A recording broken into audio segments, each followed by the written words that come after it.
یعنی ایسا نہیں کہ اس کے بعد سے مسلسل وہ طبقہ چلا آ رہا ہے، وہ طبقہ جو ہے وہ گمنام ہو گیا، ایسا کوئی باقاعدہ فرقہ موجود نہیں رہا جس کی الگ مسجدیں ہوں، الگ جماعت ہوں، اس کے الگ افراد ہوں، اشخاص ہوں، ان کا کوئی امام ہو. اس طرح سے اس فرقے کا ظہور اس زمانے میں نہیں ہوا. ایک ظہور ہوا ان عقائد کی. اچھا، اس کے علاوہ اور ایک عقیدہ ہے شیعہ حضرات کا جو بہت مشہور عقیدہ، جس کو رجعت کا عقیدہ کہا جاتا ہے، اور یہ عقیدہ بھی سب سے پہلے عبداللہ ابن سبا نے پیش کیا. رجعت کا عقیدہ مطلب اس نے یہ کہا کہ تم کیسے مسلمان ہو جو یہ تو کہتے ہو کہ حضرت عیسیٰ علیہ السلام دنیا میں آئیں گے، اور اللہ کے نبی صلی اللہ علیہ وسلم کے بارے میں تم یہ نہیں مانتی کہ وہ دنیا میں آئیں گے. تو اس نے یہ رجعت کا عقیدہ پیش کیا کہ اللہ کے نبی صلی اللہ علیہ وسلم بھی دنیا میں واپس آئیں گے، جیسے حضرت عیسیٰ دنیا میں واپس آئیں گے.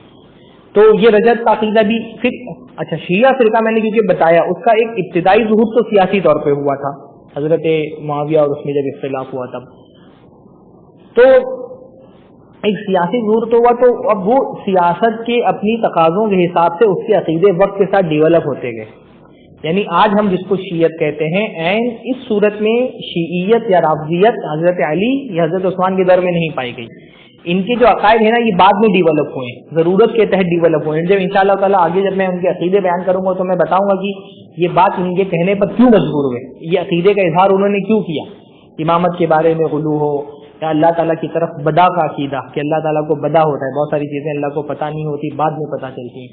اس قسم کے بہت سارے عقائد جو ہیں نا وہ بعد میں ضرورت کے تحت ڈیولپ ہوئے، یہ پہلے سے موجود نہیں تھے. تو بہرحال ایک ہلکا سا ظہور ان کا عبداللہ ابن سبا کے زمانے میں ہوا، لیکن یہ ظہور اس طرح سے کنٹینیو نہیں ہوا کہ ان کو ایک الگ جماعت بن گئی، جیسے خوارج کی ایک الگ جماعت تھی. وہ کھل کر کے اپنے عقیدے کا اظہار کرتے تھے اور اس عقیدے کی بنیاد پر وہ ولا برا کرتے تھے، اپنے اور پرایوں میں فرق کرتے تھے. حضرت علی نے باقاعدہ خوارج کے ساتھ جنگ کی، جنگ نہروان ان کے زمانے کی بہت مشہور جنگ ہے، اور اللہ کے نبی صلی اللہ علیہ وسلم نے باقاعدہ پیشین گوئی کی تھی کہ ایسے لوگ امت میں نکلیں گے اور ان سے جنگ کرنے کا اللہ کے نبی صلی اللہ علیہ وسلم نے حکم دیا تھا. بلکہ اللہ کے نبی صلی اللہ علیہ وسلم نے بتایا تھا کہ ان میں سے ایک آدمی ذوالصدی ہوگا جس کے 2 پستان ہوں گے. تو حضرت علی نے جب ان لوگوں کو قتل کیا اور قتل کرنے کے بعد حضرت علی نے باقاعدہ اس فوج میں تلاش کیا اس آدمی کو، اور جب وہ آدمی مل گیا تو حضرت علی خوش ہوئے کہ اللہ کے نبی صلی اللہ علیہ وسلم نے یہ بات میرے ہی بارے میں کہی تھی. پر خوارج کی ایک جماعت بن گئی. حضرت عثمان حضرت علی کے زمانے میں اس قسم سے شیعہ کوئی جماعت نہیں بنی. شیعہ کہا جا رہا تھا کچھ لوگوں کو، لیکن یہ کون لوگ تھے جو سیاسی طور پہ حضرت علی کے سپورٹر تھے. تو لیکن زیر زمین کچھ لوگ ایسے موجود تھے اس قسم کی، جیسے کبھی ہوتا ہے نا کہ ایک طبقہ ایک ذہنیت کے لوگ پائے جاتے ہیں لیکن باقاعدہ ان کی ایک جماعت نہیں ہوتی ہے. جیسے آج کے زمانے میں آپ دیکھیں کہ بہت سارے گمراہ لوگ ہیں، ان کے نظریات کو ماننے والے لوگ جستا جستا پائے جاتے ہیں لیکن وہ ایک جماعت کی شکل میں نہیں ہوتے.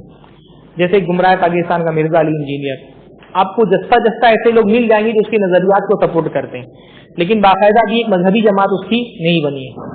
یا غامدی ہیں یا راشد شاز ہیں، ایسے بہت سارے منکرین حدیث ہیں جن کو سپورٹ کرنے والے جستا جستا کہیں پائے جاتے ہیں لیکن وہ ایک مذہب کی شکل انہوں نے اختیار نہیں کی. تو کہیں نہ کہیں حضرت علی کے بارے میں غلو کا عقیدہ بہت سارے لوگوں کے دل میں تھا، لیکن وہ باقاعدہ ایک جماعت نہیں بنی تھی. یہاں تک کہ چلتے چلتے حضرت علی کے بعد ان کی 3-4 نسلوں کے بعد جعفر صادق کا دور آیا، اور جعفر صادق کے دور میں پھر باقاعدہ شیعہ مذہب کا ایک جماعت کی حیثیت سے ظہور ہوا. یعنی یہ تقریباً 3 صدی ہجری کی بات ہے جب شیعہ حضرات کی کتابیں لکھی گئیں، اور جو ہے وہ یعنی جو حسن عسکری کے دور میں جو ان کے 11 ابھی میں انشاءاللہ بتاؤں گا جو 11ویں امام ہیں، تو یہ جو اثنا عشری شیعہ ہیں ان کا بنیادی طور پہ ان کی کتابیں اسی زمانے میں مدون کی گئی، لکھی گئیں اور ان کے عقیدے بنائے گئے اور بہت ساری باتیں حضرت جعفر صادق کی طرف منسوب کی گئیں. اچھا یہ بھی عجیب بات ہوئی کہ جعفر صادق جو ہے وہ مدنی تھے، مدنی یعنی مدینہ میں پیدا ہوئے، مدینہ میں پلے بڑھے، مدینہ میں انہوں نے تعلیم حاصل کی اور مدینہ میں ہی ان کی وفات ہوئی. اور شیعہ حضرات نے ان سے بہت ساری روایتیں جو ہیں نا نقل کی ہیں، اور جتنی بھی روایتیں حضرت جعفر صادق سے نقل ہوئی ہیں ان سب کے راوی کون ہیں؟ ایرانی ہیں. نہ یہ کبھی حضرت جعفر صادق سے ملے، نہ حضرت جعفر صادق کبھی مدینہ سے باہر گئے، لیکن ان کی طرف جھوٹی باتیں منسوب کر کے باقاعدہ ایک مذہب کی بنیاد ڈالی گئی. یہ باتیں حضرت جعفر صادق تک بھی پہنچی کہ آپ کے بارے میں اس طرح کی باتیں کہی جا رہی ہیں، اور جعفر صادق ہمیشہ ان کا انکار کرتے رہے. اور جب ان سے کہا جاتا تھا کہ بھائی تم باتیں جو حضرت جعفر صادق کی طرف منسوب کرتے ہو وہ تو ان باتوں کا انکار کرتے ہیں، تو یہ جو شیعہ مذہب کے بانی تھے جو ایرانی خاص طور پہ، یہ کہتے تھے کہ جعفر صادق اس قسم کی باتیں جو بظاہر کہتے ہیں وہ تقیہ میں کہتے ہیں. اب یہ شیعوں کا عقیدہ یہ بھی ہے تقیہ کا مطلب ہوتا ہے اپنے دین کو چھپانا، ظاہر نہیں کرنا.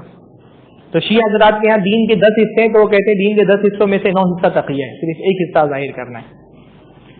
تو یہ میں نے بتایا نا کہ یہ وقت کے ساتھ ان کے عقیدے ڈیولپ ہوتے رہے. تو جعفر صادق کے دور میں خاص طور پہ ان کی طرف بہت ساری جھوٹی باتیں منسوخ کی گئیں، اور اس دور میں جو ہے نا وہ یہ فرقہ ذرا سا اس کی کتابیں تدوین ہوئی جو، اور ابن بابا قمی اور کلینی، یہ سارے وہ دور تھا جو حضرت جعفر صادق کے بعد ان کے 3-4 بچوں کی بات کا دور تھا. تو شیعہ حضرات کے بہت سارے فرقے ہیں، لیکن ہمارے دور میں جب کبھی بھی شیعہ کہا جاتا ہے تو اس سے مراد اثنا عشری شیعہ ہوتے ہیں. اثنا عشری شیعہ سارے شیعہ فرقوں میں تعداد میں پہلی بات تو سب سے زیادہ ہے. ویسے شیعہ اوور آل پورے مسلمانوں میں مشکل سے 10 سے 12% ہیں. سنی 80-82% ہیں، بلکہ مطلب 90-92% ہیں، اور لے کر کے شیعہ جو ہے وہ 8-10% ہیں کل ملا کر کے. مسلمانوں میں ان کی تعداد زیادہ نہیں ہے، پر جو 10-12% شیعہ بھی ہیں ان میں بھی بڑی تعداد شیعوں کی کون سی ہے؟ اثنا عشری شیعہ. اور اس لیے جب مطلق شیعہ کہا جاتا ہے ہاں یا رافضی کہا جاتا ہے تو اس سے مراد کون ہوتا ہے؟ یہی لوگ اثنا عشری شیعہ مراد ہوتے ہیں. اثنا عشر کا مطلب کیا ہوتا ہے؟ اثنا عشر یعنی 12. اثنا عشر یعنی 12. تو ان شیعوں کو اثنا عشری شیعہ کیوں کہا جاتا ہے؟ کیونکہ یہ 12 اماموں کا عقیدہ رکھتے ہیں کہ اللہ کے نبی صلی اللہ علیہ وسلم کے بعد 12 ہی امام ہوئے ہیں. یہ 12 اماموں کا عقیدہ رکھتے ہیں. میں نے بتایا کہ امامت کے بارے میں اس بات پر تو سب متفق ہیں کہ اللہ کے نبی صلی اللہ علیہ وسلم کے بعد امامت کا دور شروع ہوا، سارے شیعہ متفق ہیں. پر اماموں کی تعداد اور ان کی تعین کے بارے میں الگ الگ شیعہ کے الگ الگ نظریے. کچھ شیعہ فرقے وہ ہیں جن کے یہاں اب تک کے امامت کا سلسلہ چل رہا ہے، ان کے یہاں پہ سینکڑوں امام ہو چکے ہیں اب تک. جیسے یہ جو آغا خانی ہیں ان کا امام ابھی زندہ ہے، اپنے امام کو وہ مانتے ہیں، زندہ جاوید مانتے ہیں. تو کچھ لوگوں کا زیدیہ کا بھی غالباً امام ابھی موجود ہے. اور تو اثنا عشری شیعہ کا مسئلہ کیا ہے؟ وہ یہ صرف 12 اماموں کا ہی عقیدہ رکھتے ہیں کہ دنیا میں صرف 12 امام ہوئے. اور اچھا یہ ایران شیعہ اس لیے مشہور ہیں کہ پہلی بات تو تعداد میں زیادہ ہے، دوسری بات یہ ہے کہ ان کی اپنی حکومت ہے ایران میں، اور کسی شیعہ کی باقاعدہ نصیری ہیں سیریا میں تھوڑے بہت، لیکن اصل حکومت جو شیعت کو کی نمائندگی ہے وہ ایرانی حکومت ہے. اور ایرانی حکومت کے جو مذہب ہے شیعہ مذہب، وہ کون سا مذہب ہے؟ اثنا عشری شیعہ. ہندوستان میں بھی بیشتر جو شیعہ پائے جاتے ہیں وہ اثنا عشری شیعہ ہی ہیں. جیسے یہ ہمارے جو لکھنؤ کی شیعہ ہوتی ہے اثنا عشری شیعہ ہیں. جو ہندوستان میں عام طور پہ جو شیعہ نواب گزرے ہیں وہ اکثر اثنا عشری شیعہ ہی گزرے ہیں. لکھنؤ جیسے نواب واجد علی ہے، اور اس کے بعد الگ الگ جو چھوٹی چھوٹی ریاستوں کے نواب ہوتے تھے وہ اکثر اثنا عشری شیعہ ہوتے ہیں. اس لیے ان کو 12 بھی کہا جاتا ہے. ہاں 12 یعنی 12 نا، تو 12 یعنی 12 اماموں کا عقیدہ رکھنے والے. اس کے علاوہ بھی ان کے بہت سارے نام ہیں شیعوں کے. جیسے شیعوں کو امامیہ بھی کہا جاتا ہے، اسی طرح شیعہ کو رافضہ بھی کہا جاتا ہے. رافضہ کا مطلب ہوتا ہے انکار کرنے والے، رفض کا مطلب ہوتا ہے ریفیوٹ کر دینا، انکار کر دینا. تو کیونکہ انہوں نے حضرت ابوبکر اور حضرت عمر کی خلافت کا انکار کر دیا، اس لیے ان کو رافضہ بھی کہا جاتا ہے. اب یہ جو اثنا عشری شیعہ ہیں بنیادی طور پہ یہ 12 ائمہ کو مانتے ہیں. 12 ائمہ ان کے کون سے ہیں؟ حضرت علی ابن ابی طالب پہلے امام ہیں، حضرت حسن دوسرے امام ہیں، پھر حضرت حسن کے بعد سے ان کے حساب سے امامت جو ہے وہ منتقل ہو گئی ان کے بھائی میں. یہ صرف ایک ہی مرحلے میں ایسا ہوا کہ بھائی کے بعد بھائی کا بچہ امام بننے کے بجائے امام کے بعد اس کا بیٹا امام بنے، اس کے بجائے اس کا بھائی امام بنا. تو حضرت علی، اس کے بعد حضرت حسن، پھر حضرت حسن کے بھائی حضرت حسین، پھر یہاں سے پھر بچوں ان کے حساب سے ان کی نسلوں میں جو ہے نا وہ امامت چلی. تو حضرت حسین کے بعد امام زین العابدین جن کو امام سجاد بھی کہا جاتا ہے، پھر اس کے بعد محمد بن علی جن کو امام محمد باقری بھی کہا جاتا ہے، پھر اس کے بعد امام ابو عبداللہ جعفر بن محمد جن کو امام جعفر صادق بھی کہا جاتا ہے، پھر امام جعفر صادق کے بعد امام موسیٰ کاظم جن کا اصلی نام موسیٰ بن جعفر الکاظم تھا، اس کے بعد علی بن موسیٰ الرضا. آپ نے دیکھا ہوگا نا کہ یہ عام طور پہ باقر یا کاظمی یا رضوی ہے نا یا نقوی، یہ جو نسبتیں ہوتی ہیں عام طور پہ اب ان کے اماموں کی طرف ہوتی ہے. تو امام موسیٰ کاظم امام جعفر صادق کے بعد امام بنے، پھر اس کے بعد علی بن موسیٰ الرضا جن کو امام علی رضا کہا جاتا ہے. جیسے شیعوں میں آپ نے رضوی لقب دیکھا ہوگا اکثر ہوتا ہے, یہ جو ابھی مرتد ہوا ہے, کیا نام ہے اس کا, وسیم رضوی ہے نا, تو یہ اصل میں رضوی سے مراد یہ اپنے امام کی طرف اس کو نسبت کرتے ہیں. اسی طرح محمد بن علی بن محمد علی بن علی امام محمد تقی, امام تقی کہا جاتا ہے. اور پھر اس کے بعد امام علی نقی, پھر 11ویں امام ہے امام حسن عسکری. امام حسن عسکری ان کے 11ویں امام ہیں. امام حسن عسکری کی جب وفات ہوئی تو ان کی کوئی اولاد ہی نہیں تھی. صحیح بات تو یہی ہے کہ ان کی کوئی اولاد نہیں تھی. اب یہ بہت بڑا ان کے لیے مسئلہ ہو گیا, کیونکہ ان کے حساب سے تو اولاد میں پوری امامت چلنی چاہیے تھی. تو انہوں نے اپنی طرف سے ان کا ایک امام ایک بچہ گڑھ لیا کہ ان کی اولاد ہوئی تھی, اور وہ دشمنوں کے خوف سے, یعنی جو عباسی سلطنت تھی وہ بہت بڑی دشمن تھی, اہل بیت پر ظلم ڈھاتی تھی, تو دشمنوں کے خوف سے یہ جو امام تھے یہ پیدا ہوئے تھے, لیکن یہ جا کر کے ایک غار میں جا کر کے چھپ گئے, جس غار کو کہا گیا جاتا سرہ من رعا, ہاں, اس وادی میں جا کر کے چھپ گئے. یہ کون سا امام ہے, امام مہدی, ان کے 12ویں امام. اس کو یہ امام غائب بھی کہتے ہیں, اس لیے جب امام مہدی کا نام آتا ہے تو یہ کہتے ہیں اجل اللہ فرجہ, کہ اللہ تعالیٰ ان کے نکلنے کو جلدی کر دے, یعنی جلدی سے نکل کر کے وہ آ جائیں.